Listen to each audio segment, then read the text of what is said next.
प्रिय विद्यार्थियों, पिछले व्याख्यान में हम लोगों ने जॉन स्टुअर्ट मिल के उपयोगितावादी सिद्धांत की प्रमुख कठिनाइयों के बारे में विचार किया। उस पर दृष्टि डाला कि जॉन स्टुअर्ट मिल वस्तुतः कुछ बातों में अपने पूर्ववर्ती विचारक जेरेमी बेंथम से भिन्न होते हुए भी तमाम उन्हीं कमियों से भिन्नता के बावजूद भी जॉन स्टुअर्ट मिल के बौद्धिक या हम कहें कि उसके गुणात्मक उपयोगितावाद में कुछ कठिनाइयां या कुछ कमियां देखने को मिलती हैं और उन कमियों को हम लोगों ने पूर्ववर्ती व्याख्यान में देखा। इस कठिनाई को दूर करने के लिए या इन कठिनाइयों को दूर करने के लिए जॉन स्टुअर्ट मिल का जो परवर्ती विचारक है हेनरी सिज्विक, वह उपयोगितावादी सिद्धांत को और अधिक युक्तिसंगत तथा कारगर बनाने का प्रयास करता है। हेनरी सिज्विक अपना युक्तिसंगतता का जो प्रयास करता है, उसकी पुस्तक का नाम है मेथड ऑफ एथिक्स। वो मेथड ऑफ एथिक्स में अपने एथिकल एक्सप्लेनेशन को व्यक्त करता है और जिस मेथड की बात वो एथिक्स में करता है उसको डिफाइन करते हुए वो कहता है कि पद्धति या मेथड्स वे बौद्धिक सिद्धांत हैं जिनके आधार पर हम यह निश्चय करते हैं कि व्यक्ति को किस प्रकार का कर्म करने चाहिए, यानी कर्म को कैसे करना चाहिए, कैसे नहीं करना चाहिए।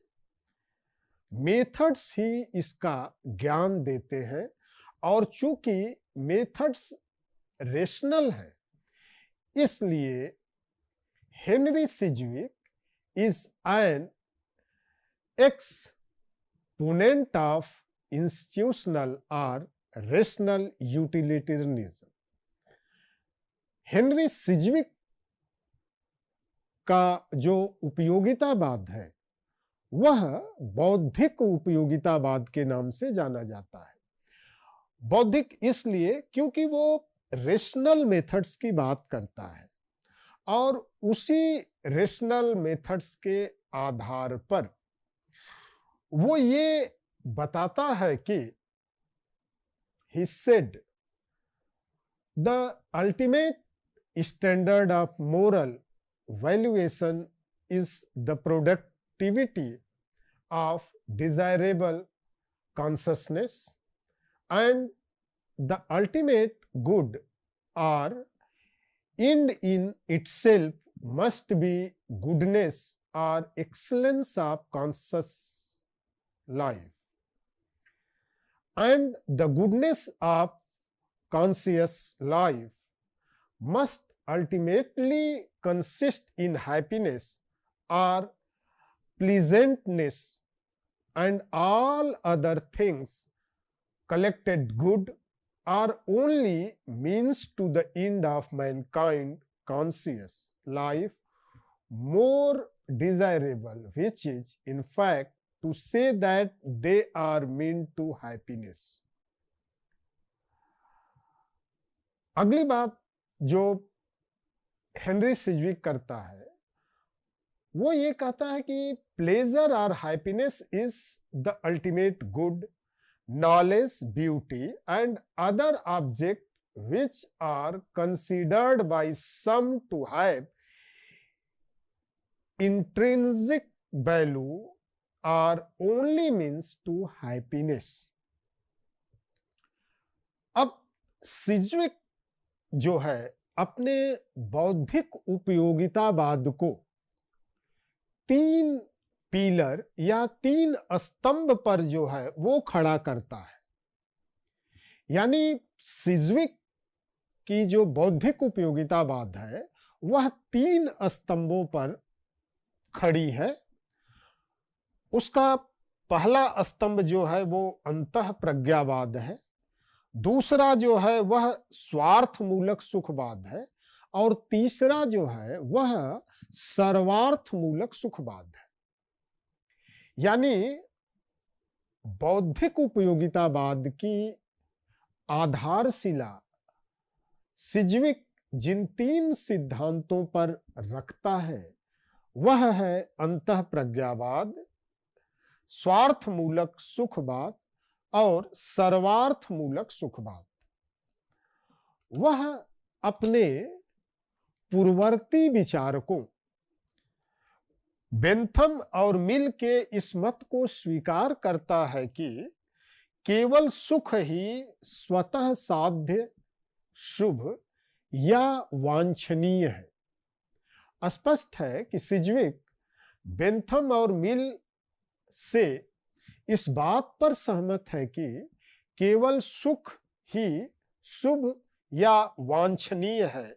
सत्य, ज्ञान, सौंदर्य, स्वतंत्रता, सद्गुण आदि सभी अपने आप में शुभ न हो करके सुख के साधन के रूप में शुभ है।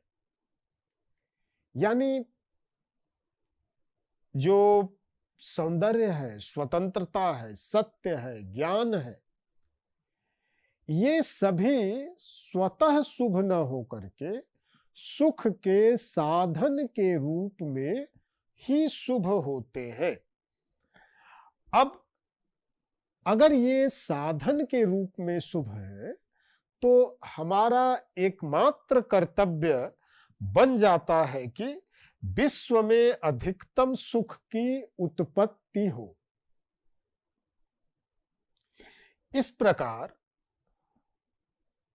सिज्विक सुखवाद के दोनों रूपों को, यानी स्वार्थमूलक सुखवाद और सर्वार्थमूलक सुखवाद, दोनों को स्वीकार करता है। स्वार्थमूलक सुखवाद से जहां वो व्यक्तिगत सुख की बात करता है, वहीं सर्वार्थमूलक सुखवाद से विश्व में अधिकतम सुख के उत्पत्ति की बात करता है। अब यहां हेनरी सिज्विक अपने पूर्ववर्ती विचारक जर्मी बेंथम और जॉन स्टुअर्ट मिल नैतिक सुखवाद पर तो उनका ये फॉलोअर है, लेकिन मनोवैज्ञानिक सुखवाद को हेनरी सिज्विक जो है वो अस्वीकार करता है। और मनोवैज्ञानिक सुखवाद को न केवल अस्वीकार करता है बल्कि मनोवैज्ञानिक सुखवाद का खंडन भी करता है। तो मनोवैज्ञानिक सुखवाद के आधार पर हेनरी सिज्विक की बेंथम तथा मिल से असहमति है, क्योंकि बेंथम और मिल दोनों मनोवैज्ञानिक सुखवाद को स्वीकार करते हैं, जबकि जॉन स्टुअर्ट मिल मनोवैज्ञानिक सुखवाद को अस्वीकार करता है और ये कहता है कि मनोवैज्ञानिक सुखवाद नितांत एकांगी और अनुचित सिद्धांत है। यानी मनोवैज्ञानिक सुखवाद में केवल और केवल एकांगिकता है और यह एकांगिकता उसको अनुचित सिद्धांत की ओर ले जाती है। अब यदि प्रत्येक व्यक्ति जो है मनोवैज्ञानिक सुखवाद को हम यदि स्वीकार करते हैं तो यदि प्रत्येक व्यक्ति केवल सुख की इच्छा से प्रेरित होकर समस्त कर्म करता है, हमारे कर्म की प्रेरक शक्ति जो है वो सुख है, और सुख की इच्छा से ही प्रेरित होकर के हम समस्त कर्म करते हैं, समस्त कर्म का संपादन करते हैं, तो यह कहना निरर्थक होगा कि उसे ऐसा करना चाहिए। अगर हम सुख की इच्छा से ही प्रेरित होकर के समस्त कर्म करते हैं, तो किस आधार पर हम ये कह सकते हैं कि नहीं, अमुक व्यक्ति को ऐसा करना चाहिए? स्पष्ट है कि सुख की इच्छा के अतिरिक्त किसी अन्य वस्तु की इच्छा करना मेरे लिए संभव नहीं है, और तब इस कथन का कोई अर्थ नहीं रह जाता कि हमें अधिकतम व्यक्तियों के अधिकतम सुख के लिए कर्म करना चाहिए। यानी मनोवैज्ञानिक सुखवाद के आधार पर सर्वार्थ मूलक सुखवाद की स्थापना कदापि नहीं हो सकती है।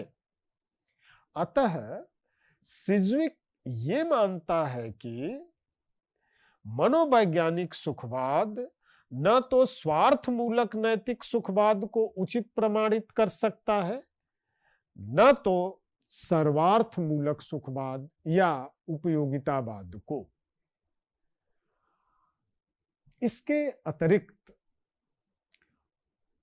मनोवैज्ञानिक सुखवाद पर हेनरी सिज्विक की यह भी आपत्ति है कि जिस सुख की बात मनोवैज्ञानिक सुखवाद करता है, या जिस सुख की बात मनोवैज्ञानिक सुखवादी करते हैं, कि मनुष्य की इच्छा का प्रेरक भी सुख है और इच्छा का साध्य भी सुख है, यानी हेतु और फल दोनों सुख है।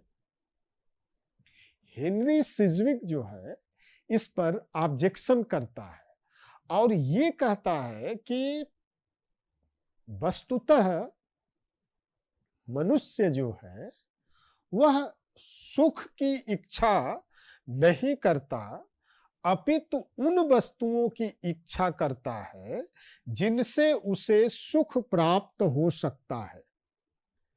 यानी इच्छा का विषय जो है वो सुख न हो करके सुखद वस्तु है, ऐसा सिज्विक मानता है।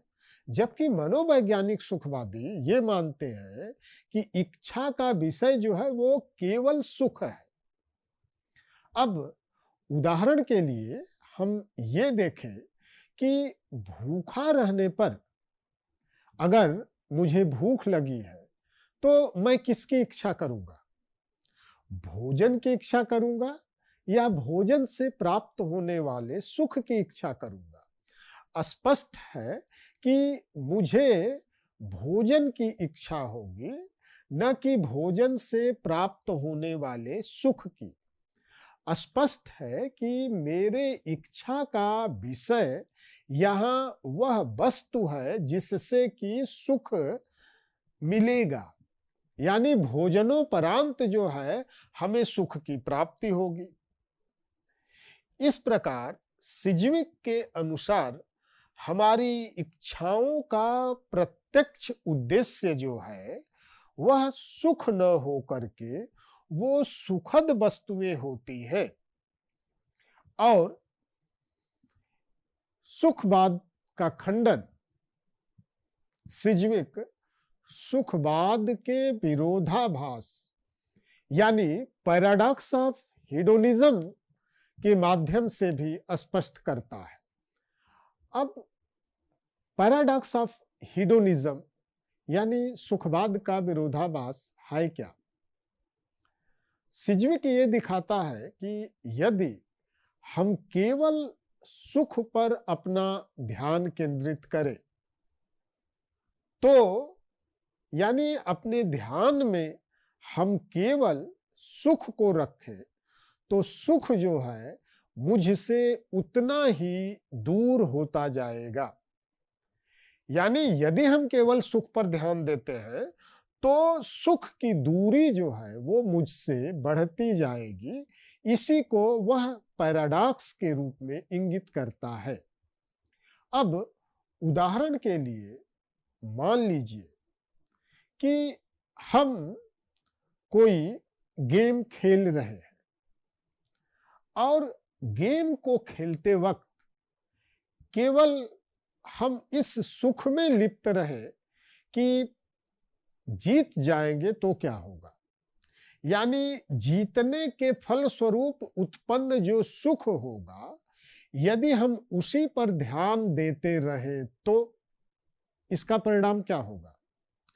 इसका परिणाम यह होगा कि केवल विजयोपरांत प्राप्त होने वाले सुख पर ध्यान देने से ऐसा हो सकता है कि उस प्रतियोगिता पर हम अपना उत्कृष्ट प्रदर्शन न दे पाए और परिणाम यह हो कि उस प्रतियोगिता को हम हार जाए।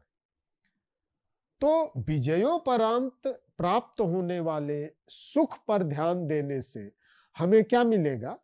ये मिल सकता है कि हम मैच हार जाए और सुख के एवज में हमें क्या मिले? दुख मिले। इसी को वो पैराडॉक्स ऑफ हिडोनिज्म के माध्यम से स्पष्ट करता है। अब इन आलोचनात्मक दृष्टि के बाद, अब आलोचनात्मक दृष्टि में पहली बात तो यह है कि वह मनोवैज्ञानिक सुखवाद को अस्वीकार करता है और अपने सिद्धांत को बौद्धिक उपयोगितावाद का नाम देता है।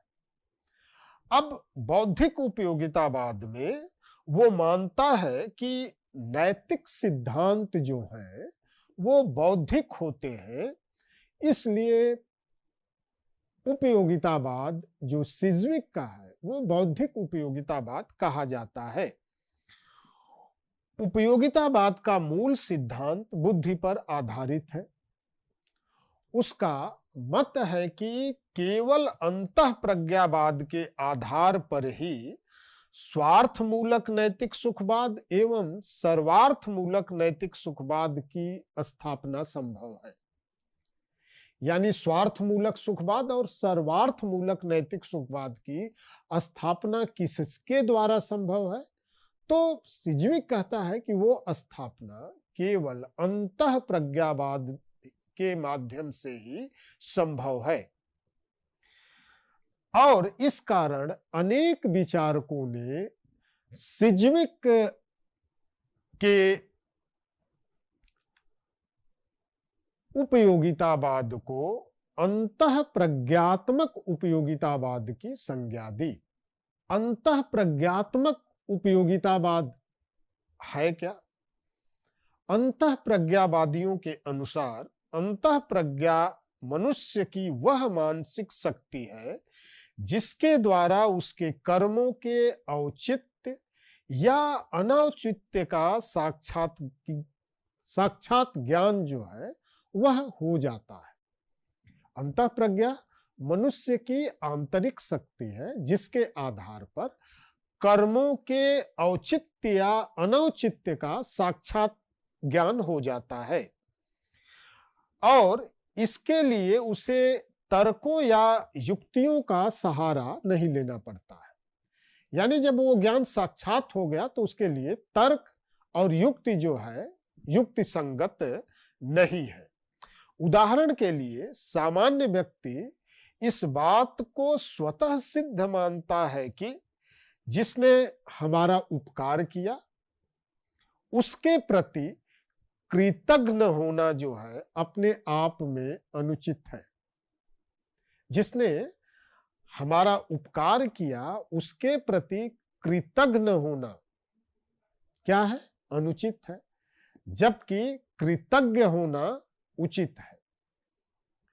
ये सारी चीजें जो हैं अंतःप्रज्ञा के माध्यम से आती हैं। इसके अतिरिक्त सिज्विक का यह स्पष्ट और निश्चित मत है कि केवल अपने सुख अथवा समस्त प्राणियों की सुख की वांछनीयता को स्वतः सिद्ध स्वीकार किए बिना स्वार्थ मूलक नैतिक सुखवाद या उपयोगितावाद में विश्वास करने वाला कोई भी व्यक्ति अपने सिद्धांत का युक्ति संगत रूप से समर्थन नहीं कर सकता। यानी हम जब तक सुख की वांछनीयता को स्वतः सिद्ध स्वीकार नहीं कर लेंगे, तब तक हम न तो स्वार्थ मूलक नैतिक सुखवाद का और न ही सर्वार्थ मूलक नैतिक सुखवाद के सिद्धांत की स्थापना कर सकते हैं, और न तो इसको हम युक्ति संगत रूप से समर्थित कर सकते हैं। सर्वार्थ मूलक नैतिक सुखवाद के औचित्य को प्रमाणित करने के लिए हेनरी सिज्विक दो तर्कों का प्रयोग करता है। यानी जब वो सर्वार्थ मूलक नैतिक सुखवाद की स्थापना करता है तो उसके लिए सिज्विक दो तर्कों का प्रयोग करता है। पहला तर्क तो यह है कि केवल सुख ही अपने आप में शुभ अथवा वांछनीय है। इसकी सत्यता हमें अपनी अंतः प्रज्ञात्मक शक्ति द्वारा होती है। यानी केवल सुख ही वांछनीय है, इसकी सत्यता का प्रतिपादन हमें अंतः प्रज्ञा द्वारा होता है। अपनी अंतः प्रज्ञा के आधार पर हमें यह स्वतः सिद्ध प्रतीत होता है कि केवल वही कर्म हमारा कर्तव्य है जिसके फलस्वरूप अधिकतम सुख तथा कम से कम दुख उत्पन्न हो। वही कर्म हमारे लिए करणीय है जिससे अधिकतम सुख और न्यूनतम दुख उत्पन्न हो। सिज्विक इस सिद्धांत की सत्यता को भी स्वतः सिद्ध मानता है कि सभी व्यक्तियों के सुख का समान महत्व है। अतः एक व्यक्ति के सुख को दूसरे व्यक्ति के सुख की अपेक्षा तब तक अधिक महत्व नहीं दिया जाना चाहिए जब तक ऐसा करने से विश्व में संपूर्ण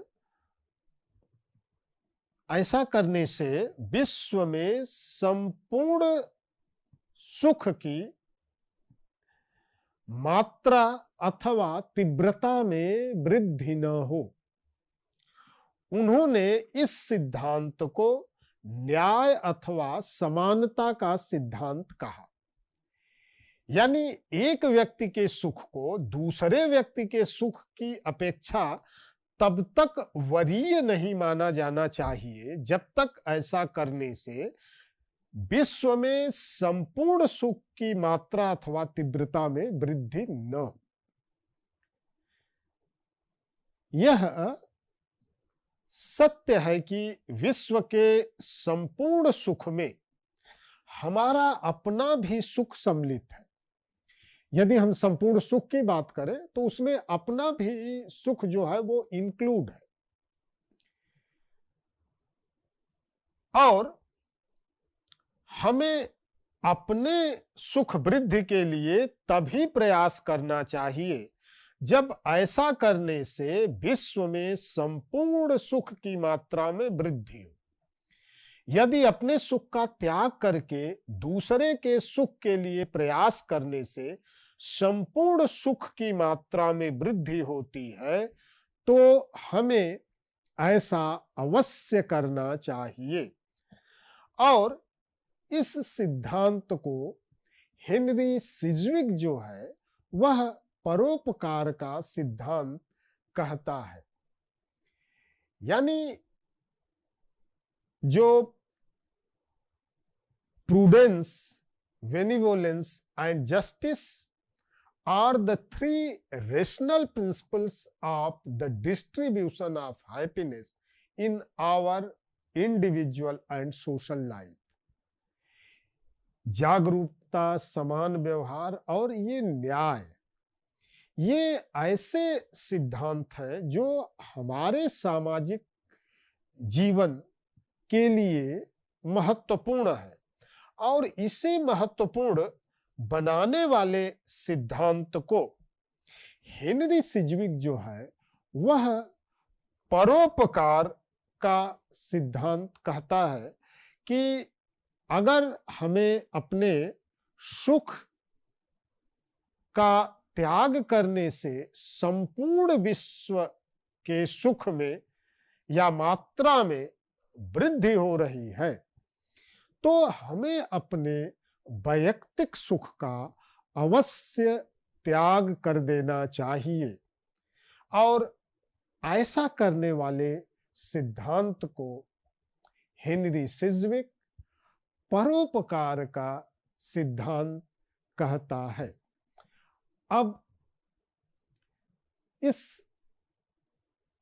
सिजविक के बौद्धिक उपयोगितावादी सिद्धांत की क्या कमियां हैं, क्या इसकी विसंगतियां हैं, क्या इसकी आलोचना हो सकती है, इस पर प्रकाश हम लोग अगले व्याख्यान में डालेंगे। धन्यवाद।